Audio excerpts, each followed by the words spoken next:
All right, everyone. It is January 12th, 2026. Welcome to your Monday market update. Nikki, what do we have this week? Well, this week we are definitely seeing improvement in mortgage interest rates as a result of last week and some things with mortgage-backed securities and Powell being investigated from the administration. So I'll kind of get into that a little bit, but we are seeing mortgage interest rates into the mid to upper fives now, sometimes into the low sixes, depending on your situation, but definitely a push downward in mortgage interest rates. So two things that have contributed to that is first and foremost. Trump announcing that he's directing the government to buy $200 billion in mortgage-backed securities. Now, why this is important is when mortgage-backed securities are purchased, mortgage interest rates, it has the opposite effect on mortgage interest rates. That 10-year treasury will go down. So therefore, mortgage interest rates will go down. The suspected reason that Trump did this is because he was wanting an additional cut from the Fed interest rate to help keep lowering the mortgage interest rates, but he didn't get it. So instead he said, okay, instead of that, let's buy these mortgage-backed securities and keep helping those interest rates lower. Beyond that, he also obviously started, as we've all heard, the investigation into Powell and the amount of money that he spent on redoing the offices, the Fed offices, and whether that money needed to actually go towards that, and if there were any misappropriation of funds. So Powell is going to be out of his position in a few months here. And so we are going to be seeing a new Fed chair come in, and it is expected to be someone that has a more of an aggressive approach to lowering that Fed interest rate. So as the year goes on, it's expected that mortgage interest rates are going to be lowering. Ideally, we'd like to see them, in that mid five range, consistently. That would be ideal. That's when people psychologically can start to think about owning homes and what that looks like, and really get a good idea on, you know, more of an affordable mortgage payment. So it's not only lowering those mortgage interest rates, but it's also allowing people to find resources to be able to save money for down payment or have grant money or something of that nature. So there's a lot of things that need to be solved before that home affordability improves. But right now, it is mainly about getting those interest rates down to make sure that people feel comfortable. Anyone that purchased homes in the last 2 years should really, really, really start to look at refinance and take that pretty seriously because for example, I just quoted today 5.625% on a refinance. So it is possible to get down that far. It is possible to be able to have a good situation, get into that mid five range, even on a refinance. So that's really important to know.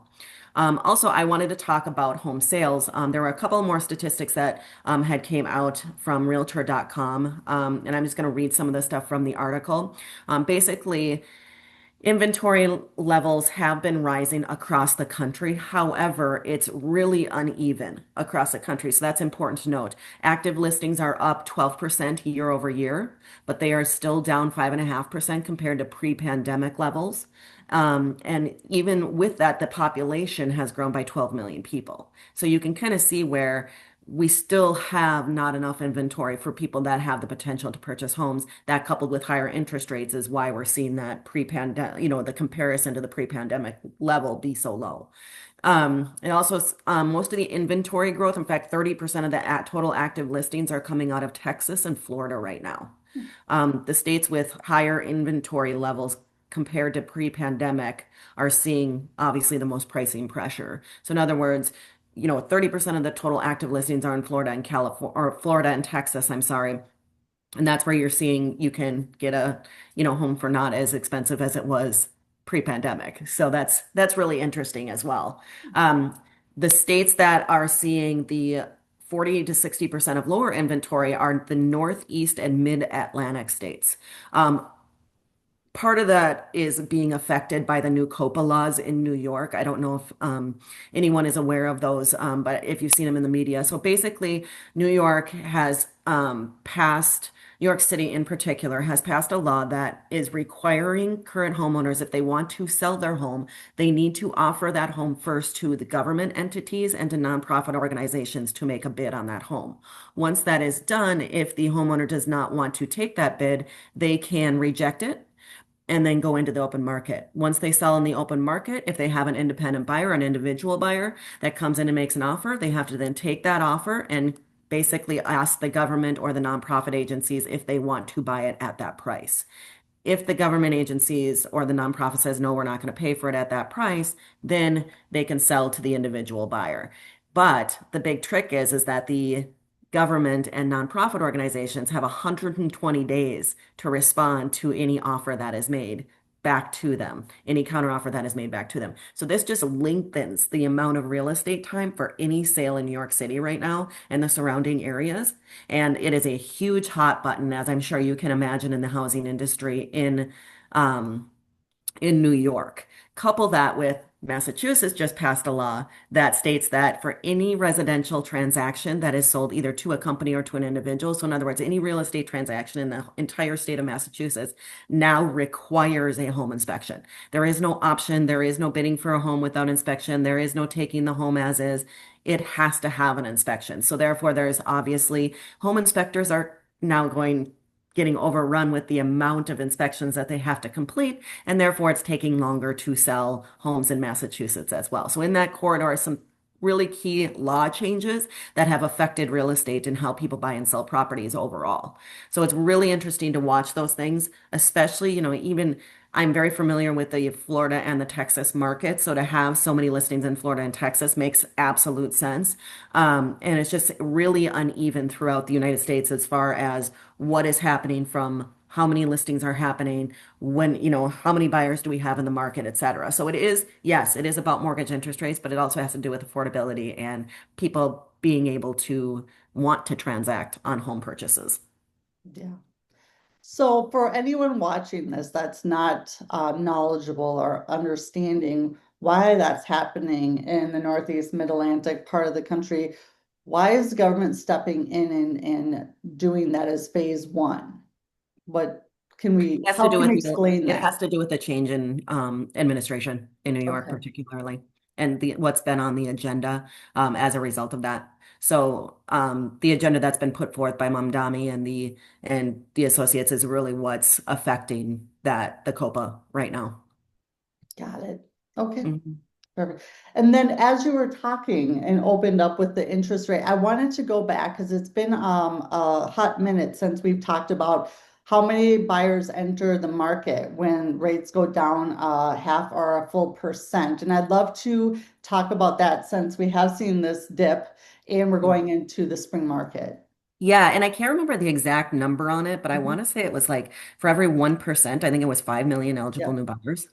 Yeah. So if you really think about that as we go into the spring market, like you said, if we can get the favorable, if the administration does buy that $200 billion worth of mortgage-backed securities that Trump is asking them to do, that will actually help interest rates by about a quarter percent. Mhm. So for every $200 billion, it's about a quarter percent in interest rates, which will help. Obviously, when the Fed lowers the interest rate, it's not an exact science as to how much it lowers interest rates overall, but it's usually between an eighth and a quarter. So, all taking these steps in the next coming months into the spring market is going to be super important because it's going to really impact what those mortgage interest rates are and really impact the demand. Anyone who's been sitting on the fence, I did hear a couple people talking about how right before COVID hit and the pandemic happened, anyone that was able to purchase a home in that like beginning to mid 2020 really lucked out as far as price goes and as far as interest rate because they were able to buy at a low price before all that, crazy demand and appreciation happened and refinance later to a lower interest rate, but still have the equity in their home. Um, that was really cool to kind of see like people, oh, good, you bought at a right time.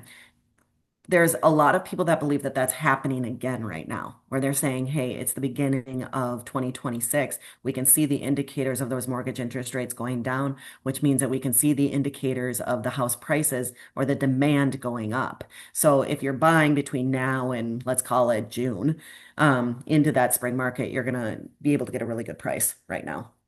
Yeah.